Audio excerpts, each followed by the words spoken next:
Okay, voy a poner I got it, okay.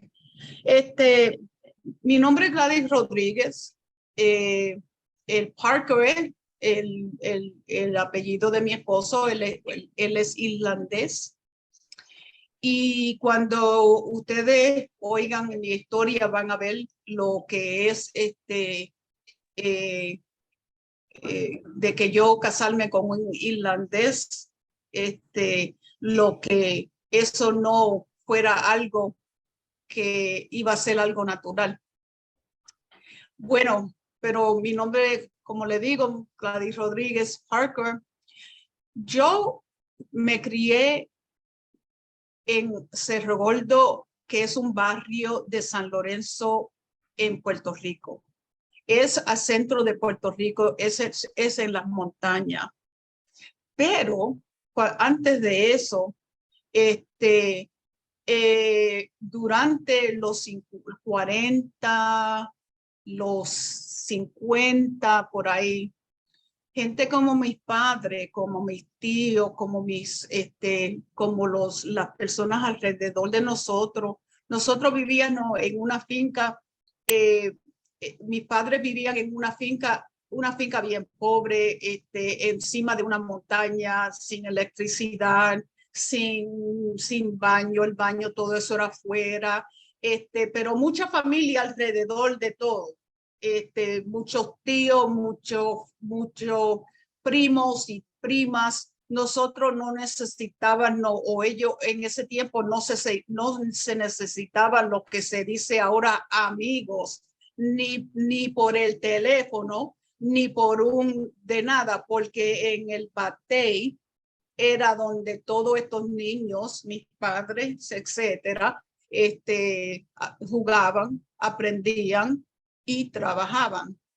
Bueno, habían programas de los Estados Unidos en la cual llegaba a San Juan los aviones para traer a personas como los padres míos, mis tíos, a trabajar en las fincas por aquí en Massachusetts. En los 50, mis padres vinieron a trabajar en la finca, en lo que se llama el Connecticut. El estado de Connecticut tiene un río y ese río pasa por Massachusetts, entre Massachusetts y Connecticut. Ese río va pasando. Entonces por ahí se sembraba tabaco. Y hay muchas personas de Puerto Rico y del Caribe que vinieron a cosechar y a cortar tabaco.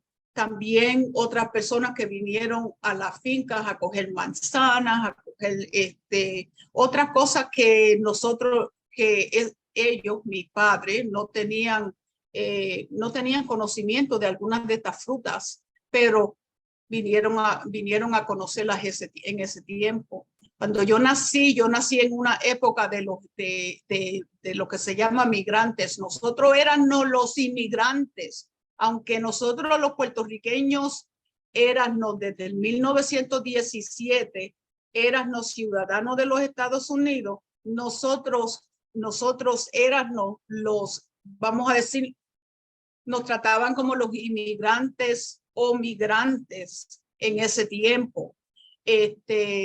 Y yo nací en una época, en los 50, de la cosecha de tabaco.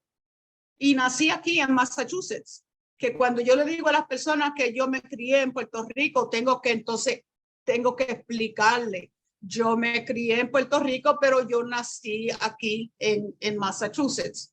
Entonces, cuando yo era bebé, mis padres regresaron a Puerto Rico.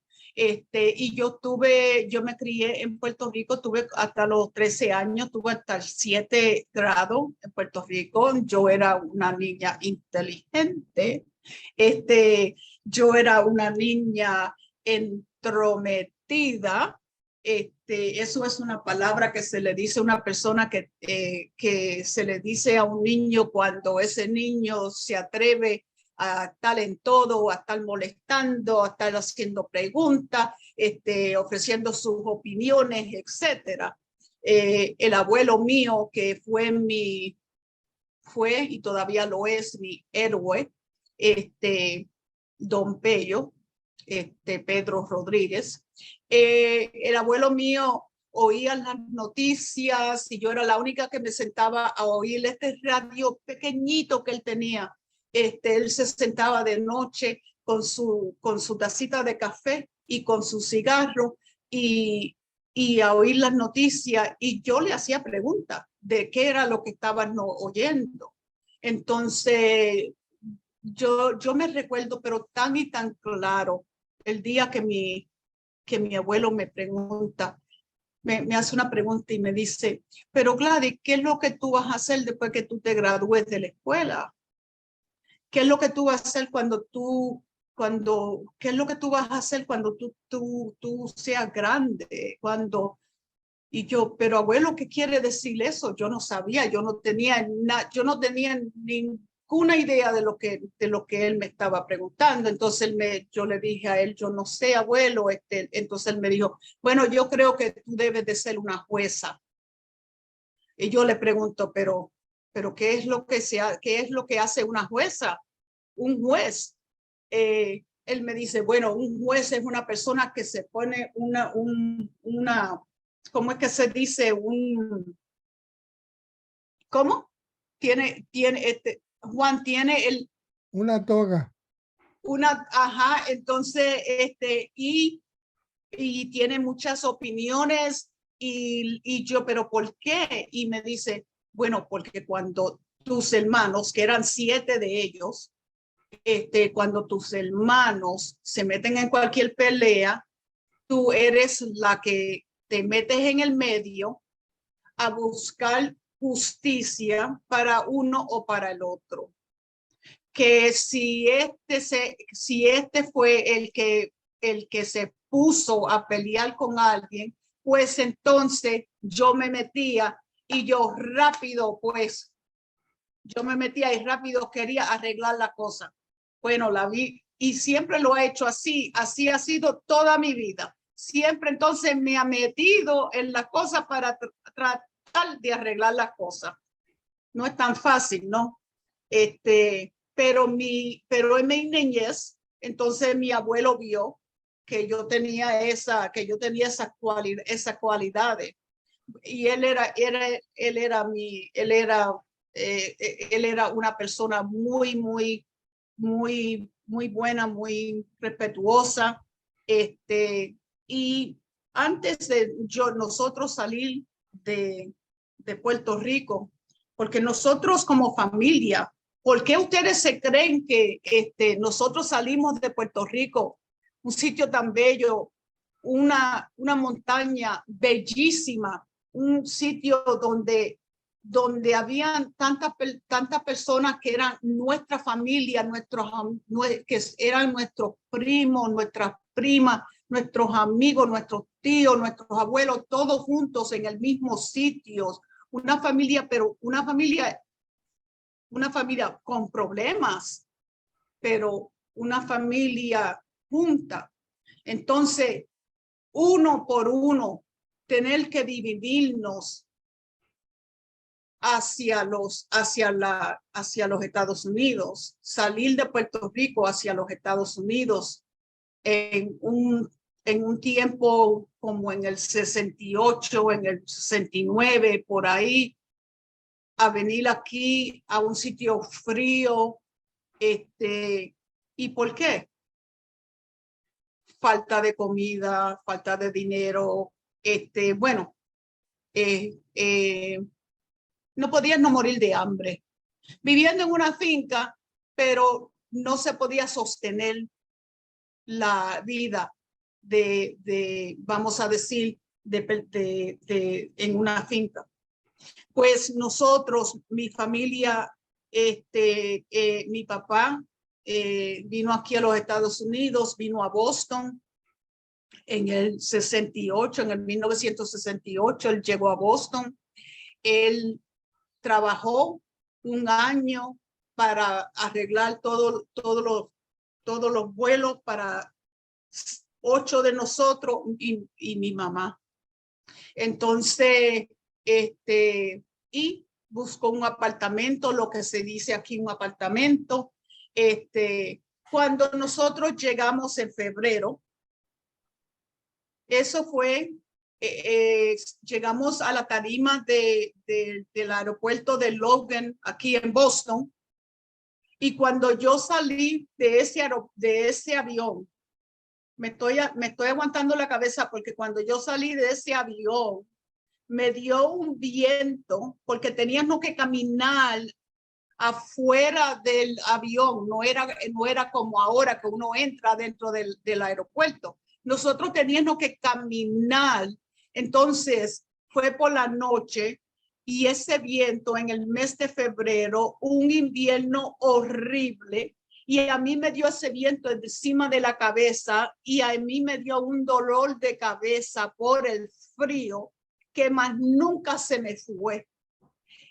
Entonces, lo que nosotros teníamos para ponernos para el frío, para aguantar el frío, lo tenía mi papá adentro del aeropuerto. Y nosotros teníamos que caminar, entrar al aeropuerto a buscar la ropa y eso que él nos trajo. Eso fue la primera experiencia que yo tuve con el frío. Olvídense de la nieve porque eso viene ahorita. Pero anyway, así llegamos a Boston. Llegamos al apartamento que nos consiguió el papá mío para 10 personas. Y eso fue un cuarto con un baño y una cocinita para 10 personas y 2 tíos que vinieron con nosotros. No había comida, no había ropa, no había cómo salir a ir a la escuela, no había no había de nada. Nosotros llegamos a vivir en un sitio de Boston que se llama el South Boston, que es un sitio, un sitio muy, en esos momentos estaba peleando con su misma identidad, un sitio muy, lo que se puede decir, un sitio muy racista. Entonces nosotros llegamos a un doble, tenían la cuestión del racismo y tenían la cuestión de la criminalidad que sucedía en esos momentos en un proyecto que nosotros llegamos a vivir. 6 semanas después de nosotros estar viviendo en este cuartito, ya que estábamos encima de unos al otro, mi mamá salió afuera y ella miró para arriba y vio una catedral. Entonces ella caminó hacia la iglesia. Cuando ella llegó a la iglesia, ella estuvo en el servicio y después habló con una de las monjitas y esa misma tarde ellos llegaron al apartamentito que nosotros teníamos, al estudio donde estábamos, y ellas vieron las condiciones que nosotros estábamos. Nosotros estábamos casi hinchos. Hinchos es una palabra que estábamos porque habíamos perdido el color de la mancha de plátano, como se dice en Puerto Rico. Ya nosotros estábamos perdiendo ese colorcito que teníamos encima del sol. Y no habíamos salido y estábamos encima de unos a otros. Bueno, nosotros estábamos en una crisis, en una emergencia, y ellos vinieron, nos trajeron comida rápido, nos trajeron cauchos para nosotros estar en el piso con poder tener algo para acostarnos a dormir, etcétera. Y yo le estoy contando esta historia porque es muy importante. Es muy importante, siempre ha sido importante para mí saber de dónde yo vengo hasta dónde yo he llegado. Entonces,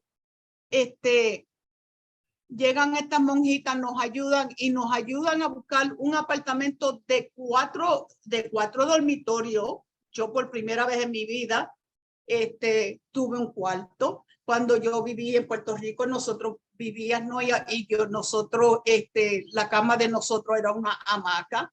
Nosotros teníamos entonces teníamos 2 baños, teníamos una cocina. Bueno, eso fue como nos duró la felicidad por 5 minutos, porque a donde nos consiguieron el apartamento fue en lo que se llama el D, la calle D, calle D en South Boston. Todavía me recuerdo exactamente dónde está ese apartamento. Ese apartamento fue para nosotros como eso fue como un infierno para nosotros, porque ahí nosotros lo que encontramos fue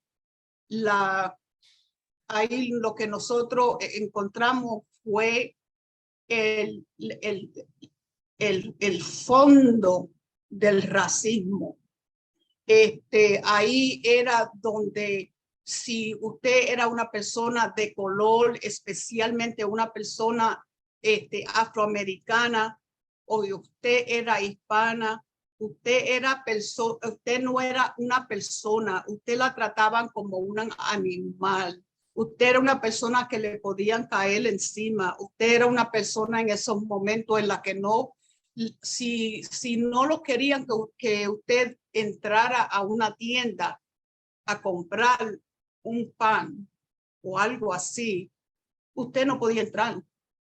Si usted estaba si usted tenía que estaba en un lado de la calle y venían 2 o 3 jóvenes americanos y te decían que tenías que cruzar la calle, tú tenías que cruzar la calle porque tú no podías pasar por ellos. De hecho, de esto se han hecho películas. Esto fue en el tiempo de cuando se estaba haciendo aquí en Boston, se estaba tratando de integrar las escuelas, porque en ese sitio estaban tratando de integrar las escuelas de la comunidad afroamericana y la comunidad blanca, que en estos momentos era una comunidad pobre, igualita pobre como nosotros, pero era una comunidad irlandesa. Por eso yo le digo que es irónico que yo me casé con un irlandés, porque cuando nosotros llegamos aquí, los irlandeses para nosotros fueron unas personas, pero después yo vine a conocer la comunidad irlandesa, pero no tan solo estuvimos bregando con la comunidad irlandesa, el racismo, la violencia que trajo ese mismo racismo, pero también la violencia de unos personajes que estaban envueltos en la mafia irlandesa aquí en Massachusetts. Entonces, esos mismos personajes que eran personajes que se conocen por el mundo entero, esos personajes vivían ahí mismito alrededor de este proyecto y ellos eran los que mandaban las pandillas en este proyecto y mandaban cuando a mi papá y a los otros hombres pobres que vivían en estos sitios le pagaban los viernes los viernes por la tarde. Estas pandillas iban donde ellos a sacarle parte de lo que le habían pagado. Entonces nosotros no teníamos suficiente dinero para entonces tener durante la semana. Sucede que ya en el 1969,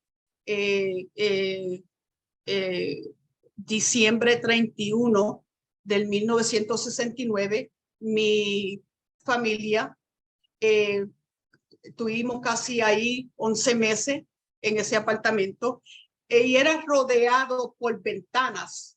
A todo el apartamento era rodeado por ventanas. Y yo me recuerdo que mi tía que vivía por aquí, por donde nosotros vivimos ahora, ella vino con su esposo.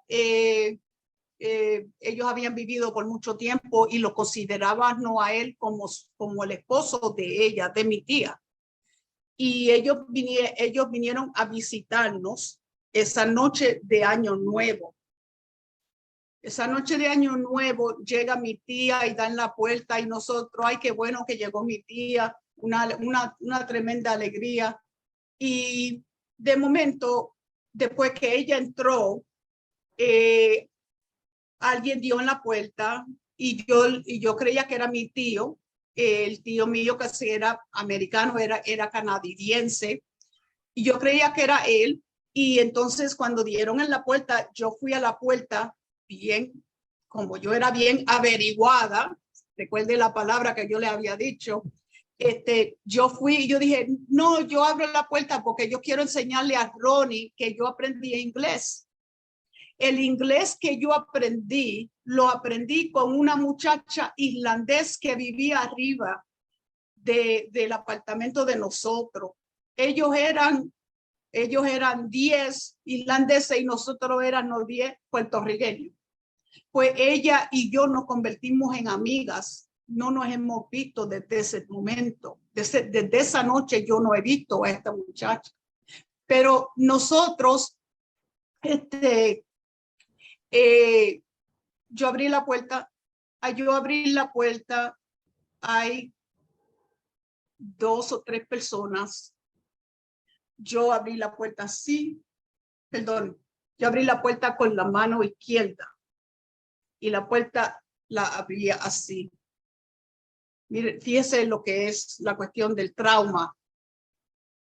Yo abrí la puerta con la mano izquierda. Cuando yo abro la puerta, ahí en el frente de mí, hay 2 o 3 personas y esas 2 o 3 personas tienen algo encima de la cabeza que no se puede ver. Ellos tienen como alguna sabanita, algo que yo no le puedo ver la cara. Y yo los veo que están parados ahí y yo empecé a gritar y cerré la puerta y de momento vinieron mis hermanos y vino toda mi familia y me aplachó en la puerta y cerramos la puerta. De momento, todas las ventanas del apartamento nos tiraron lo que se llama Molotov cocktails. ¿Cómo es la palabra en español de Molotov? Sí, son granadas Molotov. Ajá. Sí, es una forma muy rápida de hacer armas muy letales. Entonces, nosotros nos tuvimos que tirar en el piso, todo comenzó a quemarse,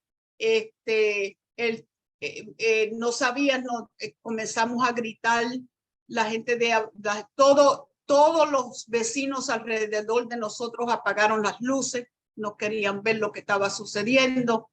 Y nosotros esa noche, el esposo de mi tía, ellos habían venido de Canadá y él en el baúl del carro, él era, ¿cómo se dice? Un hunter. Cazador. El cazador entonces él había llegado de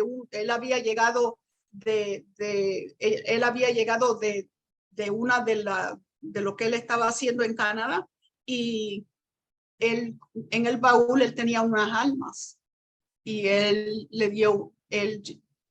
cogió unas armas, él pasó por el lado de esta pandilla, él subió al segundo piso, las escaleras estaban llenas de estas personas y cuando él llegó al apartamento, él le dio la puerta y él le dijo, él preguntó por mi papá, él dio en la puerta, él le dijo, abre la puerta y pon a todo el mundo pon a la familia en una línea.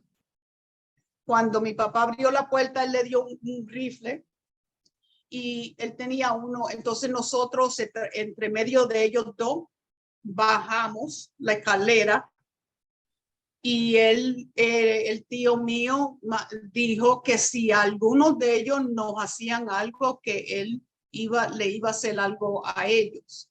En esos momentos ellos no tenían armas, gracias a Dios. Pero nosotros nos metimos en 2 carros y llegamos a Whistler, a donde yo vivo ahora, esa noche y llegamos a las 2 de la mañana. Esa noche yo oí a mi mamá rezando, llorando, entre medio de rezando y llorando, entre medio de rezando y llorando, hasta que llegamos 40 millas, 45 millas de Boston. Y nosotros llegamos en casa de mi tía, tuvimos ahí por algunas semanas hasta que mi papá pudo conseguir un trabajo en lo que se decía aquí, una factoría. Entonces ahí fue que él consiguió un trabajo y ahí fue que nosotros comenzamos nuestra vida aquí en Worcester, Massachusetts. A mí me dio una rabia. Yo tenía rabia. Yo tenía yo tenía yo tenía una rabia que yo tenía que buscar una manera de cómo se podía arreglar y quién era responsable. Yo tenía que buscar quién era responsable por lo que nos hicieron a nosotros. En Whistler hay otra familia, dicen que hay 3, pero hay otra familia que yo conozco muy bien, en la cual salió de ese proyecto esa misma noche con la misma trayectoria. Entonces, es algo que se ve en películas de cuando lo que le pasó y todavía le está pasando a muchas personas ahora con el odio que hay en este país. Es como vivir otra vez en ese momento. Eso es algo que más nunca se me va a mí de la mente. Bueno, yo seguí, nosotros entramos a la escuela, no había educación bilingüe. Mi mamá, por casualidad, conoció a unas personas aquí en la comunidad,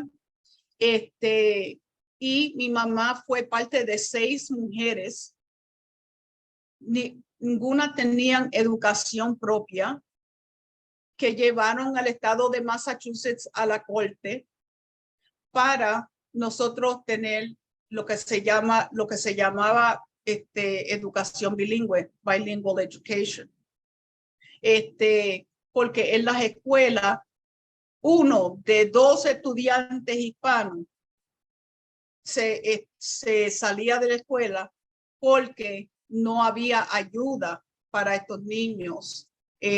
Nosotros llegamos aquí y la escuela que nosotros teníamos no era en un sótano de la iglesia. Cuando nosotros llegamos aquí, yo tengo una buena amiga que era una maestra bien joven en ese momento, en la cual ella trabajaba en una de estas escuelas y ellos tenían una línea amarilla voy a decirle, el batey de la escuela, en la cual si tú eras un niño hispano y no hablabas inglés y estabas en un programita o lo que sea, tú no podías pasar a la otra línea. Otra vez, confrontando la cuestión de del racismo, pero así, porque eso se queda con uno, eso se queda encima de uno.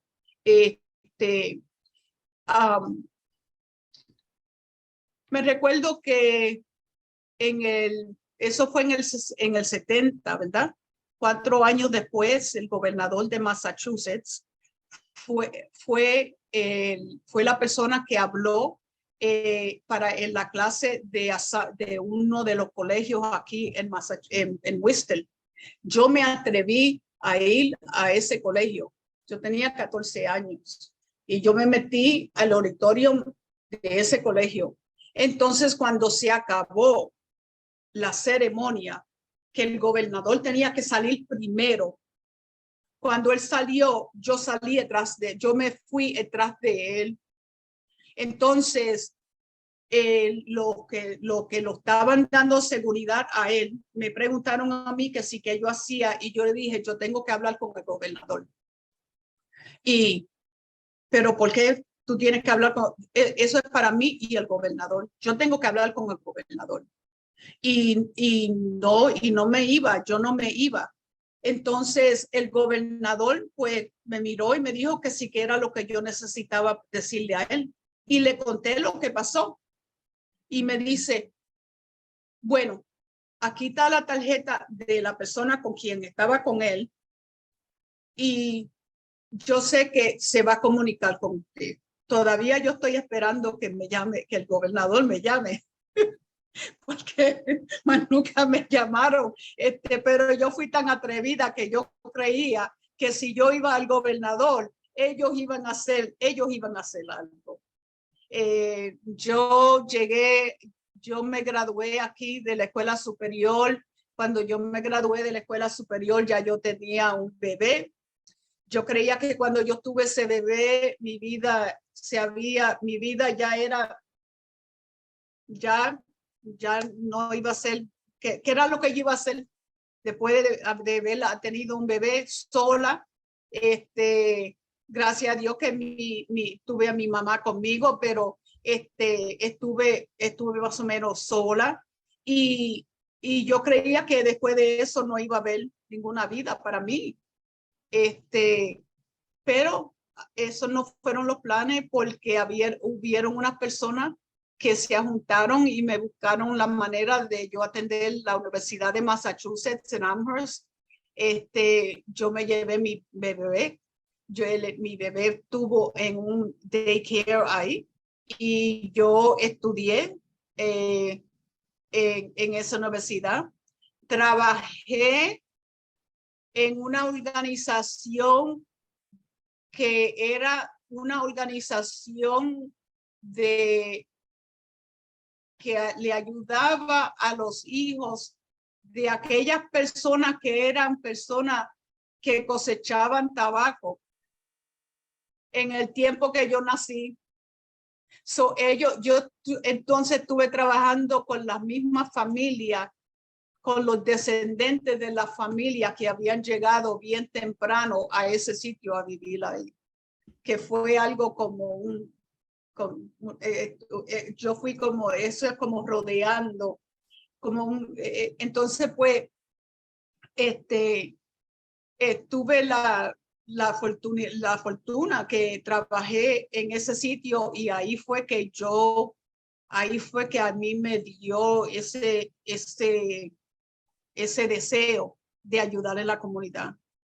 Pero el día que a mí me dio la cosquilla y la gana de trabajar en la área de la política, fue cuando hubo una señora afroamericana aquí en nuestra ciudad en los 70, en los principios de los 70, que corrió para comité escolar. Y yo, como teenager, me metí en la campaña de ella. Y el día de las elecciones, mi trabajo era ir puerta por puerta a dejarle saber a la gente que el día de las elecciones habían llegado y que tenían que salir de la casa. Y yo creía que todo el mundo tenía el mismo deseo que tenía yo, Yo creía que eso era bien fácil. Y la pregunta, a dejarle saber a la gente que era el día de elecciones y que por favor salieran a votar. No era tan fácil. Yo fui a un tercer piso, era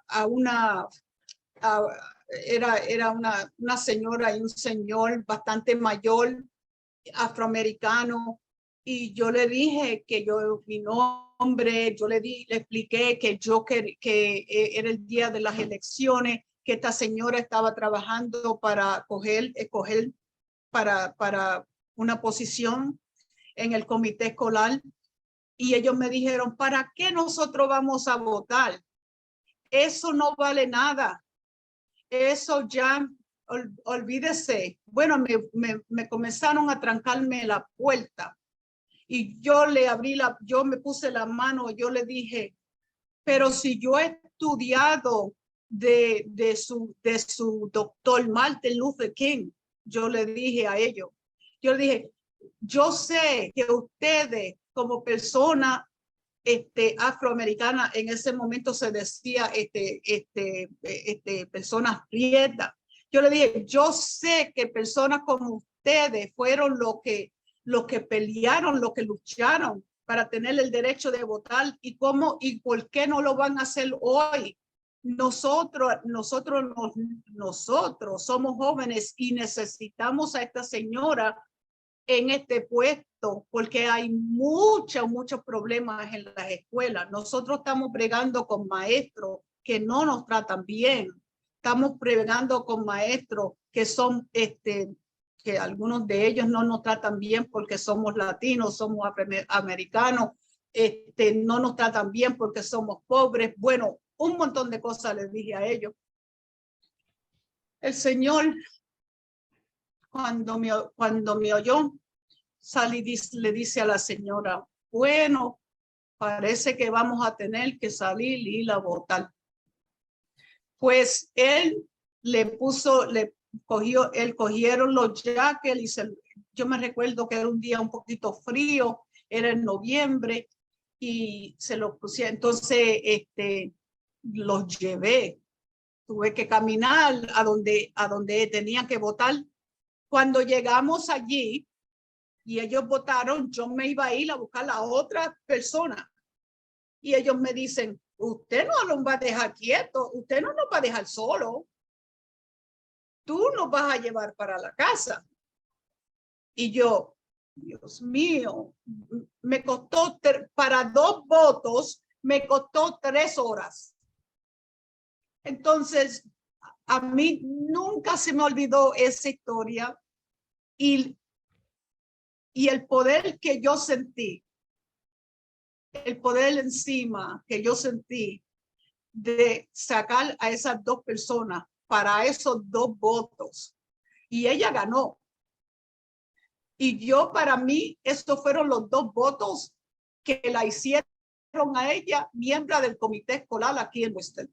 Para mí, yo siempre viví con esa imagen de que yo fui la que saqué esas 2 personas, y cuando estaban caminando, yo estaba en el medio de ellos 2, y ellos me contaron a mí que ellos habían llegado de Alabama o de Georgia, de un sitio del sur, y lo que ellos tuvieron que vivir antes de llegar aquí a Massachusetts.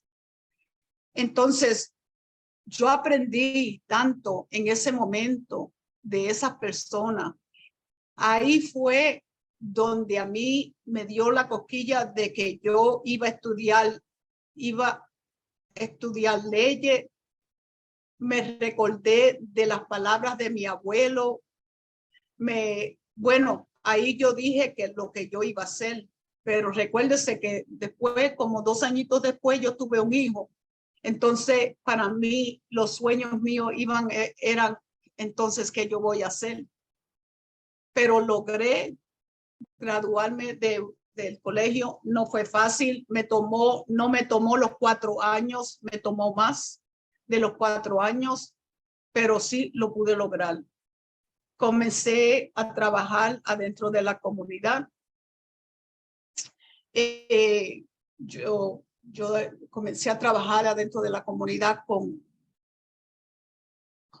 personas que para mí son héroes en mi vida, porque yo me paro en la espalda de otras personas que han estado aquí y hemos entonces, una niñita, 22 años, que yo sabía de esto, que yo sabía de lo otro. Me recuerdo una vez cuando yo salí del colegio, que alguien me dice, una de las mismas personas que quería que yo estudiara, que ya era adulta, que me dice, mira, si tú no sabes nada de estos asuntos, ¿por qué tú estás metida en estos asuntos? ¿Por qué tú esto? ¿Por qué tú lo otro? Pero pero como tirándome a mí, como que yo era joven, que no sabía tanto, que no sabía nada de la vida, de esto. Y yo le dije a la persona, yo quizás no tenga la experiencia que usted tiene, pero ustedes me mandaron a mí al colegio que yo aprendiera y yo regresé, yo no me quedé, yo no me fui, yo regresé aquí a esta ciudad a trabajar, a ayudar, y eso es lo que yo quiero hacer, nada más.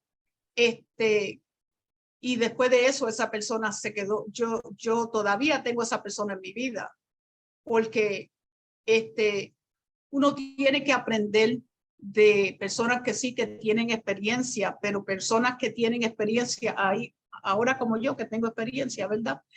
Hay que hacer camino para nuestra juventud, que también tengan oportunidades y que no sean, para mí, que no sean oportunidades que le llegaron por los textos de la vida, que no sean tan crueles, pero desafortunadamente mucha de nuestra juventud está pasando ahora por tanta trayectoria. Yo sé que estoy hablando de muchas cosas, no, Juan, dígame si, ok, pero yo estuve en Children's Hospital, un hospital que es hospital mundialmente conocido. Estuve la semana pasada o hace 2 semanas dándole ellos nos dieron a nosotros, los que trabajan para miembros del Congreso, ellos nos dieron a nosotros como una charla de lo que está pasando con nuestra juventud, con la cuestión de nuestra juventud en términos de la falta de servicios para ayudar niños con problemas de asuntos mentales. En este hospital habían niños de 5 añitos. Por lo menos estaban en el hospital, no estaban en la calle, pero habían camas, yo creo que para 20 niños. Ese día se necesitaba aquí 69 camas. Y esas son cosas con las cuales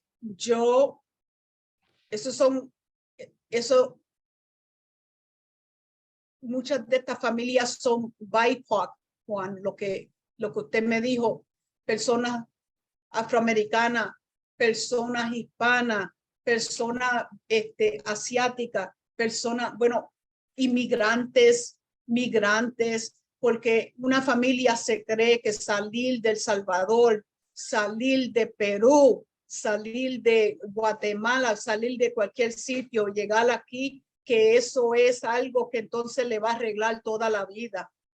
No, llegar aquí es lo más fácil, aunque caminaron todo México y tuvieron que caminar toda esa trayectoria y pasar por el Río Grande, pasar por todo eso, aunque tener que hacer todo eso, eso era lo más fácil. llegar aquí y tener que bregar aquí, eso es para mí lo más difícil, porque uno se puede encontrar con muchos choques en la vida. Mi trabajo, yo he trabajado yo fui directora de un centro comunal aquí en la ciudad, en la cual nosotros le proveíamos a la comunidad servicios sociales, algo que en otros países no existe de la manera que existe aquí. Pero servicios sociales como si llegaba una persona nueva de otro país, nosotros le podíamos ayudar con, usted necesita un apartamento, usted necesita un doctor, usted necesita, bueno, todos los servicios que una familia necesitaba. Entonces nosotros teníamos nuestra destreza de ayudar a esta persona. Con ese aprendimiento que ya nosotros traímos, con esa historia que ya nosotros habíamos traído con nosotros. Después yo salí de ahí y yo trabajé en la Universidad de Massachusetts, una universidad que también es una universidad bastante grande de medicina. Yo trabajé tratando de buscar jóvenes que estudiaran medicina, que estudiaran para ser enfermeros, para ser personas que hicieran estudios médicos. Porque desafortunadamente los porcentajes de personas, y voy a decir latina, pero la tasa de las personas latinas que están en esta rama es muy pequeña y la necesidad es muy grande. Y eso se vio bien obvio cuando el COVID llegó aquí y llegó mundialmente. Pero cuando COVID llegó a esta ciudad necesitaba personal, necesitaban estas personas que pudieran comunicarse con las comunidades que estaban viviendo aquí en nuestro vecindario, en nuestro propio vecindario. Entonces hay esa necesidad. La falta de educación en nuestras comunidades es algo, nosotros llegamos aquí, no tenemos dinero, no hay dinero. La cuestión de oportunidades económicas, lo que va a traer la oportunidad económica a nuestra comunidad va a ser la educación. Tenemos que buscar una manera de cómo nosotros podemos educar a nuestros niños. Entonces, por eso fue que con la labor de otras personas, nosotros establecimos lo que se llama el Instituto de Educación para Niños Latinos aquí en Worcester. Entonces nosotros, ese instituto lo que hace es que ofrece programas después de la escuela, lleva a los niños al colegio para que los niños vean las oportunidades que hay en las escuelas, para que los niños traten de coger la educación más seria. Entonces, si necesitan ayuda en tareas, en algunas tareas, se le ofrece esos servicios, y también a los padres se le ayuda a los padres a aprender inglés. Se le ayuda a los padres a cómo manejar el sistema escolar aquí de Worcester, y tratamos se trata de trabajar con los padres y con la comunidad. El trabajo es grandísimo, porque no es tan solo nuestra comunidad aquí en Massachusetts, en Worcester, es alrededor de los Estados Unidos, y es algo en Latinoamérica, es algo que nos está afectando a todos. El trabajo que yo hago para el congresista McGovern, necesito dejarles saber que La política es lo que yo hago para trabajo. Educación es mi pasión. Yo trabajo en la rama de política porque yo quiero estar en la mesa cuando se están haciendo decisiones. Cuando se están haciendo decisiones para dónde van a ir recursos, especialmente si yo puedo tener una oportunidad, como traté de hacer con aquel gobernador, si yo puedo tener esa oportunidad ahora de decir, yo creo que esto es importante a una persona que es responsable por hacer leyes en este país, una persona que tiene el poder en la mano de hacer algo. Por eso es que yo hago el trabajo que yo hago para ese miembro del Congreso. Tengo que contarle que el jefe mío, cuando fue una persona joven, él trabajó en el vecindario donde yo vine a vivir todos esos años atrás. Cuando él estaba trabajando para otro congresista, comienzan a llegar personas del Salvador. Comienzan a llegar personas de Centroamérica, pero primordialmente personas del Salvador. Y le están rogando a este congresista que le ayude a acabar la guerra que existe en El Salvador, en la cual se perdieron 200,000 y más personas salvadoreñas en ese tiempo. Cuando una noche entró el gobierno salvadoreño con armas de los Estados Unidos a UCA, que es la Universidad de Centroamérica, en El Salvador, y matan a 6 sacerdotes y una señora que estaba ayudando a limpiar la casa y su hija. Ahí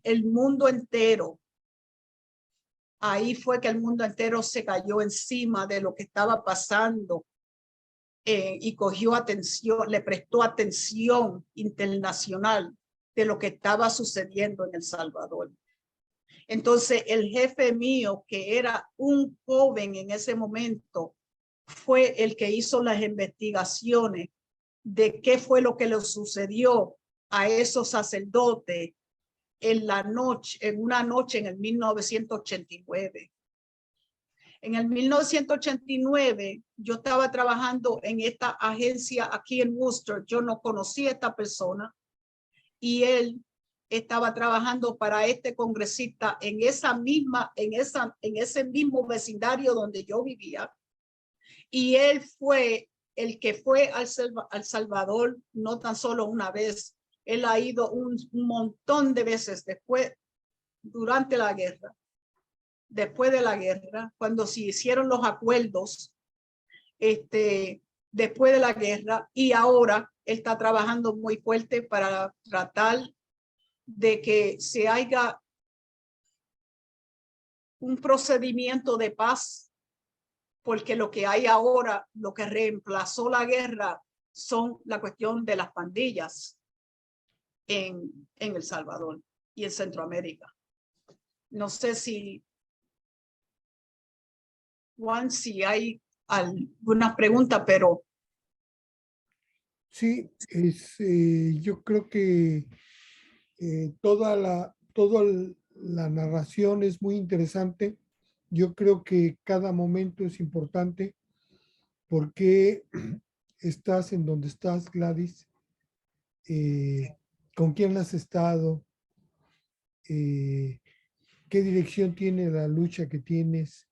Toda esta descripción que nos das de la situación de la gente, de los inmigrantes en Estados Unidos, de la comunidad BIPOC, de los latinos, de las mujeres, yo creo que tiene mucho sentido, podemos, si tú quieres, abrir, hacer una pequeña pausa por si hay alguna pregunta de alguien, y si no, podemos continuar y reservarnos para preguntas al final, como tú quieras. Tú mandas. Yo no Eh, sé si hay eh, preguntas, pueden levantar la mano en las reacciones, pueden prender el video y pedirnos la palabra, pueden utilizar el chat y, y con base en eso podemos plantearle preguntas a Gladys. Por ejemplo, con Deb. Deb es una profesora de inglés que junto con otra maestra, Nancy Fritz, y luego algunas otras gentes, se dedican principalmente a enseñar español. Y en esas clases hemos platicado mucho de las situaciones de cada quien, de las mujeres, de los jóvenes, de la gente que trabaja, los problemas que tienen para mantener su trabajo. Son situaciones muy diferentes, ¿no? Yo realmente no conocía de muchísimas situaciones que se dan en los Estados Unidos, que se dan en Boston, en Worcester. Entonces, Deb, eh, pues puede platicarnos y también Héctor, no sé si quisiera opinar. Héctor también está en las clases de inglés.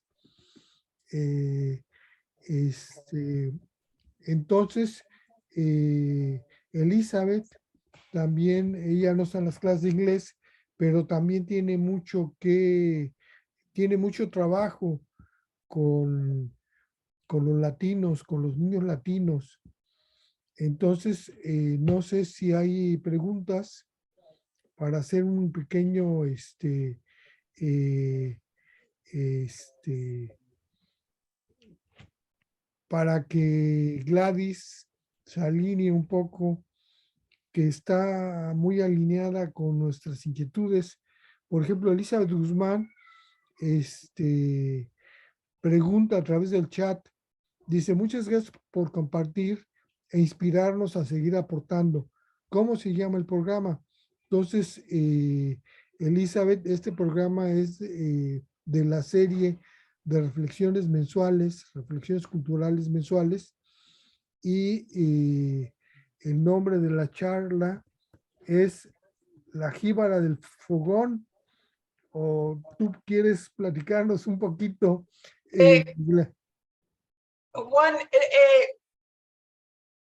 la palabra jíbara se refiere a aquella persona que se cría se crió en la finca. Es una palabra muy respetada en Puerto Rico. Es una palabra de lo que yo digo country. Eh, y cuando yo digo del fogón de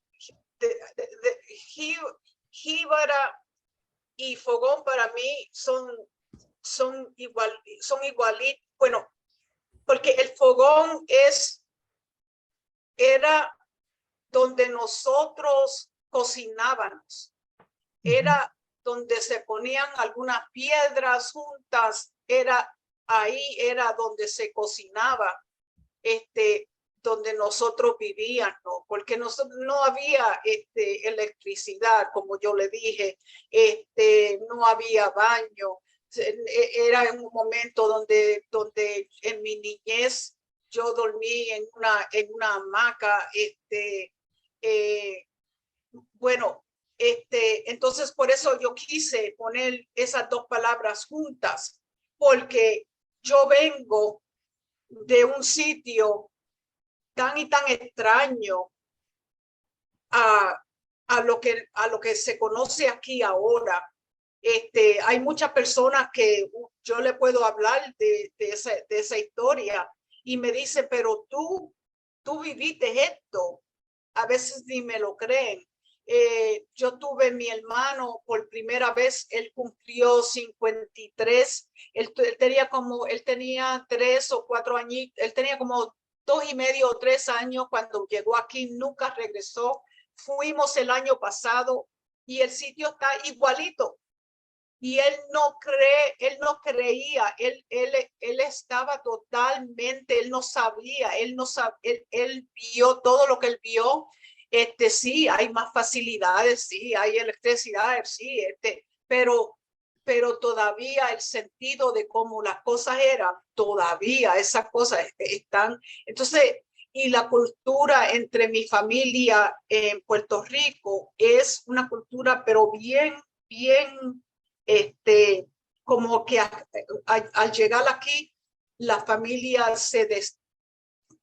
una persona viven, alguien tiene que viven por aquí, viven por allá, pero es distinto, la cultura es distinta. Y ahora se usa el fogón para tener alguna fiesta. Si uno quiere algo bien bueno, pues entonces uno prende un fogón. Pero por eso fue que yo quise usar esa palabra, porque esa palabra para mí indica de dónde yo soy. La Claro, palabra jíbara indica de dónde yo soy, de cómo soy, de por qué yo soy. La música que viene atrás de la palabra jíbara es algo que eso está en el corazón de nosotros. En Puerto Rico. Ahora déjeme decirle que la cuestión de Puerto Rico está muy, otra vez, Puerto Rico es un dilema. Puerto Rico políticamente es un sistema muy distinto. Sí somos ciudadanos de los Estados Unidos, pero los derechos, muchas cosas son distintas. Y yo he estudiado y he hecho más en la rama política aquí en los Estados Unidos que de Puerto Rico. Yo no le puedo hablar, ni me atrevería a hablar de la politiquería en Puerto Rico. Lo único que sé, que he visto, que he sentido, que oigo de mi propia familia es la falta de la falta de un acuerdo de lo que es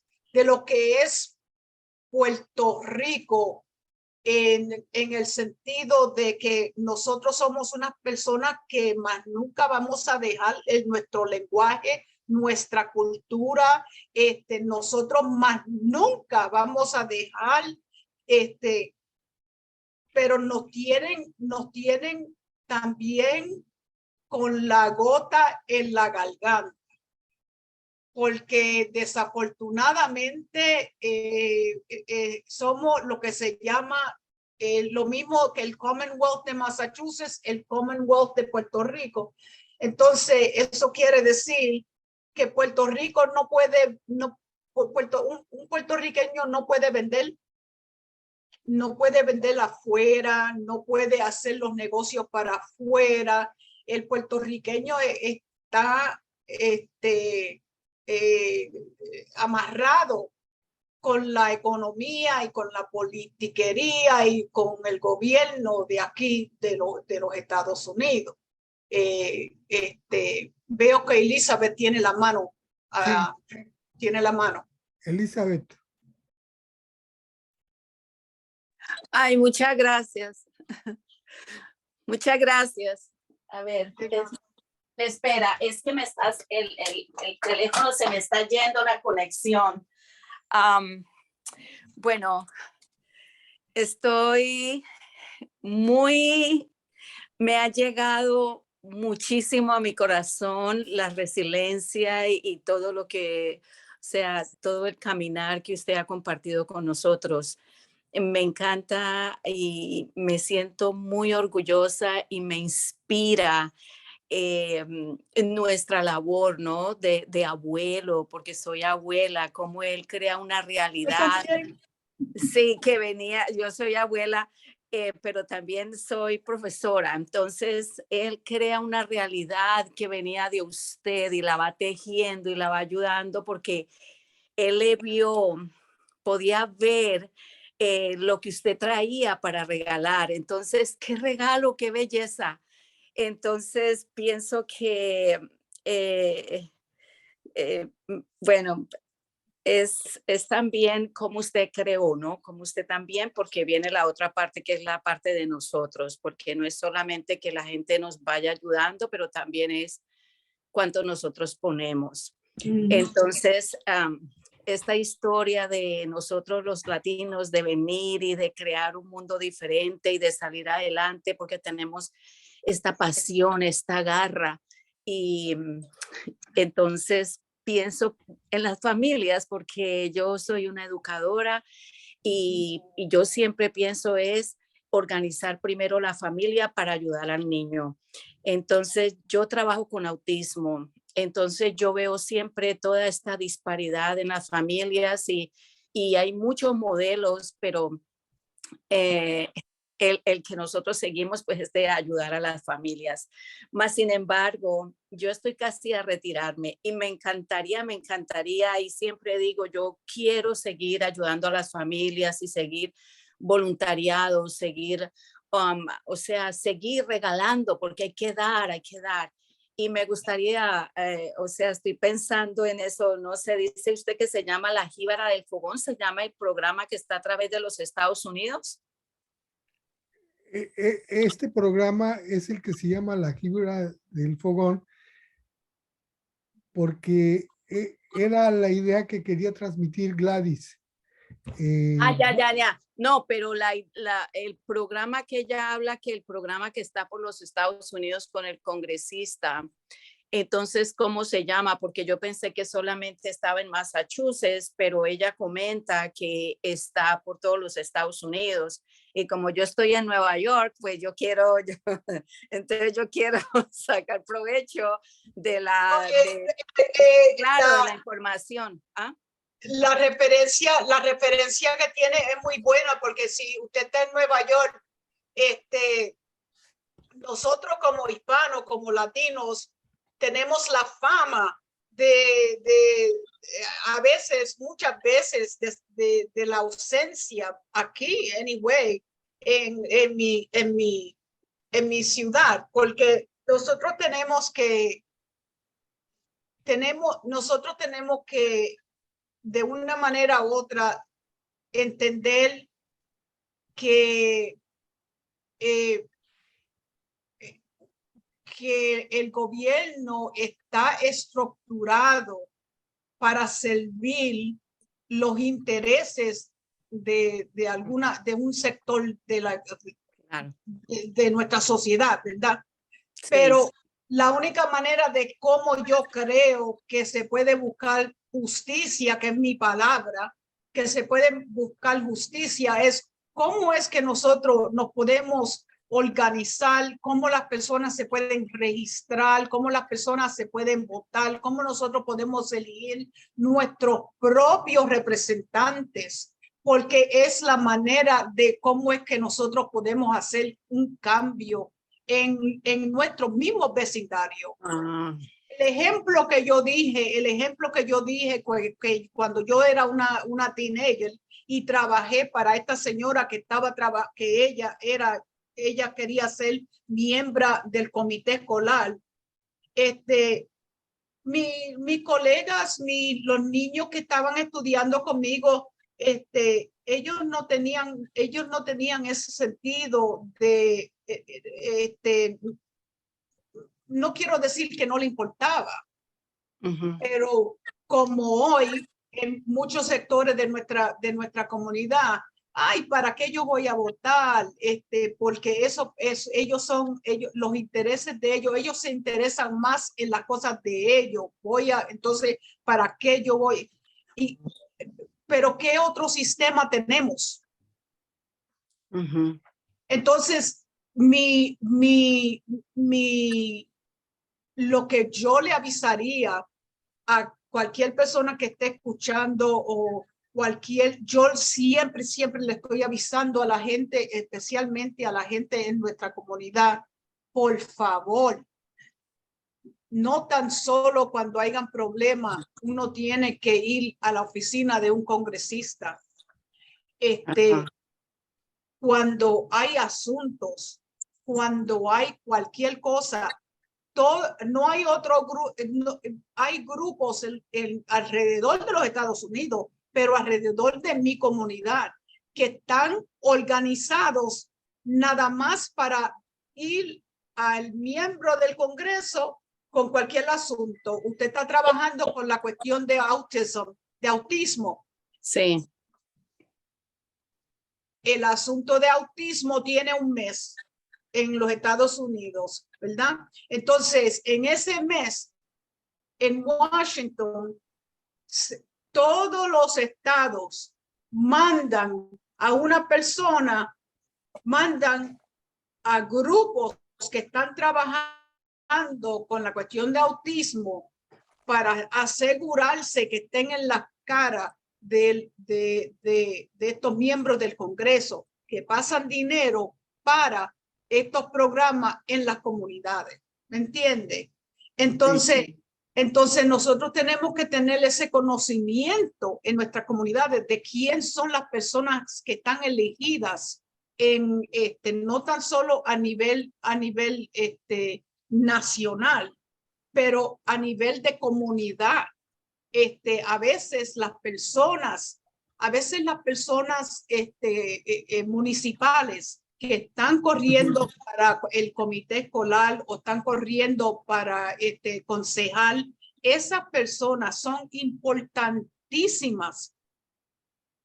Señoras y señores, hay un movimiento que hace ya más de 25 años en este país, en la cual hay un movimiento en este país en la cual se está tratando de establecer, de poner a personas que tienen una mentalidad que no es una mentalidad buena para nuestros niños, vamos a decir, en los comités escolares alrededor del país, con una ideología distinta, una ideología que dice que si hay un libro que no está de acuerdo, que el gobernador no está de acuerdo con este libro lo vamos a sacar de la biblioteca. Entonces, si hay algunos estudiantes que quieren hacer alguna actividad en alguna escuela, pues eso también.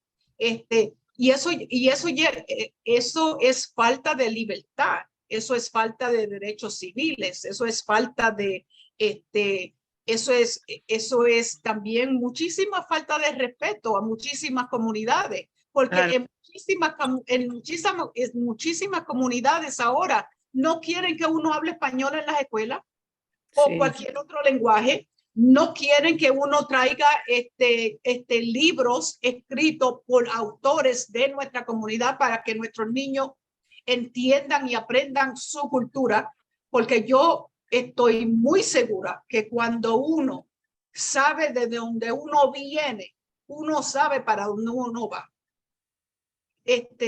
Porque y eso para mí yo lo entiendo muy bien y es muy importante para nuestros niños.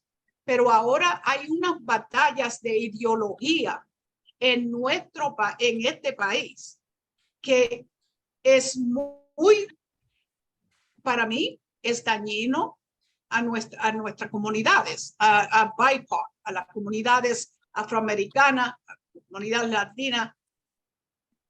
Pero esto viene también por un miedo.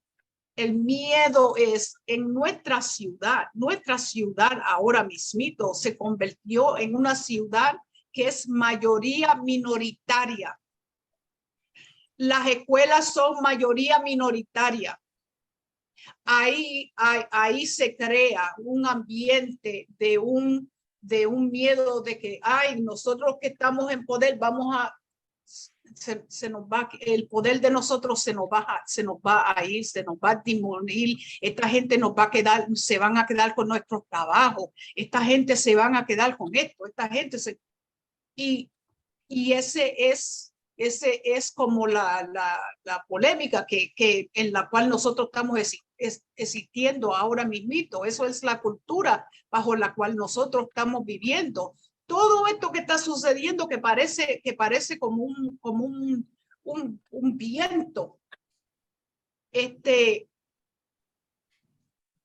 es organizado, es dinero que uno no lo ve, lo que se dice dark money, pero son cosas muy organizadas que están existiendo, porque sí se crean grupos y ¿cómo se dice? Se crean grupos para lo bueno, pero también para cosas que no son tan buenas, ¿verdad? Entonces, esos grupos existen por alguna manera y de dónde llega el dinero para esos grupos existir. ¿De dónde llegó todo ese dinero para comprar todo lo que llegó en enero 6 en este país? Todo lo que pasó enero 6 en este país. ¿De dónde vino todo ese dinero? Claro. Carmen Rosado también tiene una pregunta, Gladys. Sería cosa de que Carmen activara su micrófono, por favor. Ok, correcto. ¿Me escuchan? Sí. Ok, buenas noches y gracias por la oportunidad. En realidad no tengo preguntas, sino que quiero hacer algunos comentarios. Primeramente, darle las gracias a Gladys Rodríguez, mi compañera del alma, que soy tan jíbara del fogón como lo es ella. Y hemos sido activistas en esta comunidad por tantos y tantos años. Y esta lucha que habla Gladys Rodríguez y estos desafíos que nos encontramos, yo llevo también, igual que Gladys, vine a visitar a la ciudad de Worcester y ya llevo básicamente casi 45 años en esta ciudad. Y los problemas políticos, sociales y raciales que encontraba a principio cuando llegué, todavía hay cosas que han mejorado, pero hay muchísimas cosas que todavía yo digo, Dios mío, pero ha pasado tanto tiempo y como que volvemos de momento al mismo a 20 años y 25 años atrás. Entonces, pues yo solamente en realidad lo que quiero es certificar o afirmar muchísimo de los puntos que mi compañera Gladys acaba de tocar. Yo como persona, como educadora que he trabajado por 30 años en esta ciudad, me retiré y sigo trabajando como estaba diciendo Elizabeth, que estaba pensando en retirarse, pues yo igualmente me retiré y como Gladys sabe, pues no puedo parar. Pues esa inquietud y ese deseo de seguir ayudando a la gente es algo que ya es innato y uno pues lo hace diariamente de todas maneras. El punto era que cuando estamos hablando de personas que llegan aquí por primera vez, como dijo Gladys anteriormente, que llegar aquí quizás, aunque tengan muchos desafíos para llegar aquí, pero de todas maneras, ya cuando están aquí es cómo vamos a sobrevivir en un lugar donde el idioma es diferente, la cultura, la comida, el sistema, bueno, todo es tan diferente, no es tan fácil, la transición es absolutamente muy desafiante. Entonces ahí es que entramos nosotros, cómo es que lo vamos a apoyar a esta comunidad para que entiendan, para que puedan sobrevivir, para que no caigan en depresión, para que no caigan en otras cosas. Aún con muchísimas personas que vienen a otros países, son muy profesionales y tienen sus títulos en sus países, pero la barrera del idioma no les permite ejercer su profesión aquí, sobre todo al principio cuando acaban de llegar. Entonces ese apoyo que hay que darles es una cosa que en realidad es bien, en realidad saca mucho de uno porque no es fácil, uno entiende como ser humano, como mujer, como madre, como abuelas que somos, pues sabemos la situación que están pasando las personas. O sea que lo que me refiero es que este apoyo y esta situación que estamos pasando es una cosa que es constante y no para. En realidad no para, esto no se acaba. Ahora estamos hasta peor porque están llegando muchísima gente de otros países que no hay donde irse y lo están enviando a diferentes lugares. A Nueva York, por ejemplo, donde yo estoy viviendo parcialmente, están llegando los autobuses de Texas constantemente todos los días con una cantidad de gente, de emigrantes, que no se sabe ni dónde los van a ubicar, porque llegan y llegué y punto. O sea, que no fue que fue planeado, sino que llegamos y aquí estamos.